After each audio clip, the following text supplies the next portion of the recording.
Hey guys, another tip from you from the Wood and Metal Workshop. I'm Kat. So we want to notch this to fit inside this. So one way to do it, which honestly is not the way you want to do it,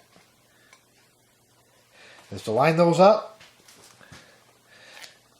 Take a marker or soapstone or whatever and trace that out. Yeah, you can do it that way. Hard to see though. Better way to do it.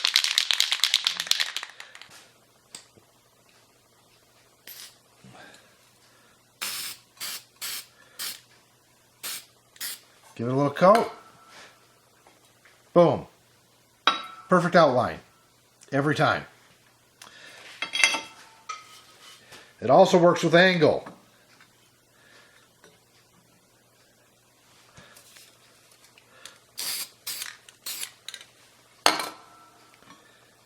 Perfect outline.